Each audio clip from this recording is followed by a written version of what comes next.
अस्सलाम वालेकुम व्यूअर्स। तो हमने जो है यूनिट लोड मेथड जो है वो स्टार्ट कर लिया है। उसमें हमने पहले जो वीडियो बनाई थी इस मेथड पे, उसमें हमने डिफ्लेक्शन फाइंड कर ली थी एक एग्जांपल लेके। अब इस वीडियो में हम क्या करेंगे कि यूनिट लोड मेथड यूज़ करके हम क्या स्लोप फाइंड करेंगे। तो ये यहाँ पे मैंने एक डिफ़िकल्ट जो है प्रॉब्लम लिया है, डिफ़िकल्ट बीम है। डिफ़िकल्ट इस तरह है कि इसके सेक्शन जो है ना वो अलग अलग है, यानी कि एक सेक्शन ये जो है इसका ए टू सी, उसकी जो क्रॉस सेक्शन है वो थोड़ी बड़ी है, यानी कि उसकी 2i है। और यहाँ पे ये बिल्कुल पतला हो जाता है सी से ई तक, और फिर ई से डी तक जो है वो सेम रहता है, फिर वो डबल हो जाता है, यानी डी से बी तक जो है वो फिर इसकी क्रॉस सेक्शन जो है हो जाती है वो डबल हो जाती है इससे। तो इस प्रॉब्लम को कैसे सॉल्व करेंगे, बिल्कुल ही सेम तरीके से होगा, कोई चेंजिंग नहीं है, बिल्कुल सिंपल है। इसमें पहले हम क्या करेंगे, इसके रिएक्शन फाइंड करेंगे।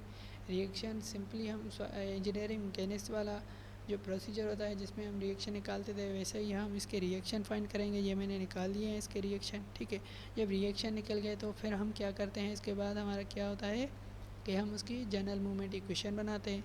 तो जनरल मूवमेंट इक्वेशन जब हम इसकी बनाएंगे तो इसमें काफ़ी सारे हम सेक्शन ले रहे हैं। एक ए सेक्शन है, ये एक सेक्शन, ये दूसरा सेक्शन, तीसरा, चौथा, ये 4 सेक्शन हम यहाँ पे ले रहे हैं।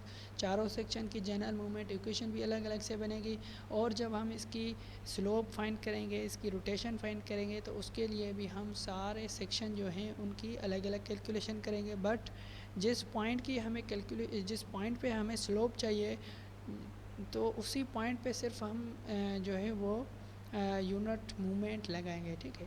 तो उस डिफ्लेक्शन के लिए यूनिट लोड लग रहा था और स्लोप के लिए यूनिट मूवमेंट लगेगा, ठीक है। इस चीज़ का ख्याल रखना है। तो अब हम जनरल मूवमेंट इक्वेशन बनाएंगे।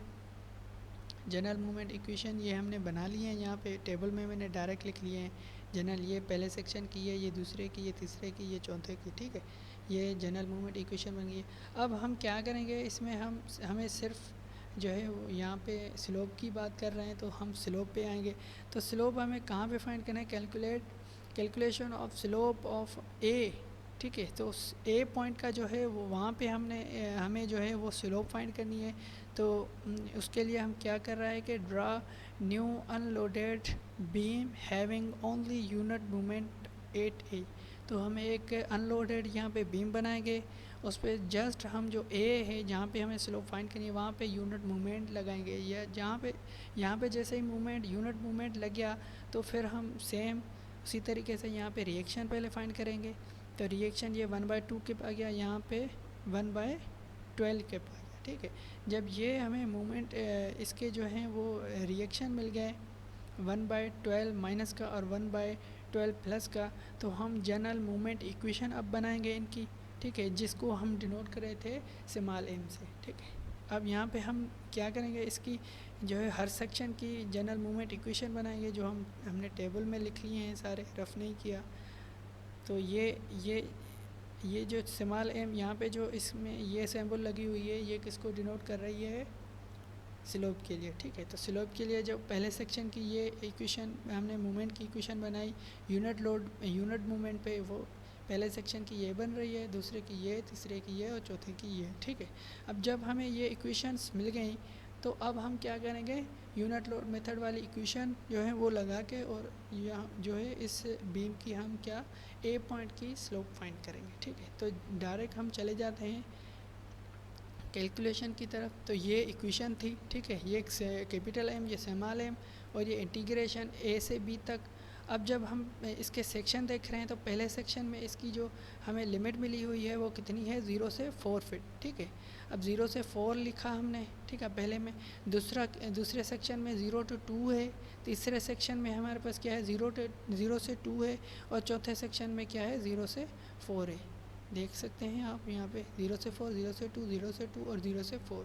और यहाँ पे आई जो है वो 2i है, यहाँ पे आई है, यहाँ पे आई है, और यहाँ पे फिर 2i है। तो मूवमेंट में क्या था कि जो कैपिटल एम थी जनरल मूवमेंट इक्वेशन, वो मल्टीप्लाई हो रही थी जो यूनिट मूवमेंट जो हमने लिया था डिफ्लेक्शन स्लोप के लिए, उससे हम क्या कर रहे हैं, मल्टीप्लाई। यानी पहले सेक्शन की ये जनरल मूवमेंट इक्वेशन है, और ये जो है वो यूनिट मूवमेंट वाली इक्वेशन है, ठीक है। इन दोनों को हम मल्टीप्लाई करेंगे, इनकी इंटीग्रेशन लेके इन पे लिमिट अप्लाई करेंगे, तो ये सारे सेक्शन इसी तरह सारे सेक्शन की मल्टीप्लिकेशन इंटीग्रेशन जब हम कंप्लीट सॉल्व कर लेंगे तो हमारे पास जो लास्ट जो आंसर आएगा वो ये आ जाएगा, ठीक है। तो ये रोटेशन है, तो यहाँ का इसका जो यूनिट होगा वो रेडियन होगा। तो ये इसी तरह से हम जो है जो है वो स्लोप जो है फाइंड इस तरह से करते हैं, ठीक है। तो पिछले वीडियो में हमने डिफ्लेक्शन सीखी तो कैसे फाइंड करते हैं, और इस वीडियो में हमने रोटेशन या स्लोप जो है फाइंड करना सीख लिया, ठीक है। अब हम जो है इस मेथड को तकरीबन हम समझ गए हैं कि सारा ये कैसे मेथड जो है यूज़ करके हम जो है प्रॉब्लम सॉल्व करते हैं, डिफ्लेक्शन और स्लोप फाइंड करते हैं। अब जो हम नेक्स्ट मेथड करेंगे उसमें भी इसी तरह आपको हम गाइड करेंगे, एक प्रॉब्लम लेके आपको जो है वो प्रॉब्लम हल करके बताएंगे। फिर हम जो है एक और मेथड ऐसे इसी तरह से सारे मेथड जब हमारे कंप्लीट हो जाएंगे तो फिर हम डिटेल प्रॉब्लम करेंगे, फिर उस पर जो है वो सारे मेथड आपको स्टेप बाय स्टेप सीखेंगे, ठीक है। यहाँ पे भी हम सीख रहे हैं पर हम थोड़ा जल्दी सीख रहे हैं ताकि हम जो है वो ये जो मेथड है वो क्लियर कर लें। जब मेथड हमारे क्लियर हो जाएंगे तो फिर हम डिटेल प्रॉब्लम करेंगे इन पे, ठीक है। अल्लाह हाफ़िज़।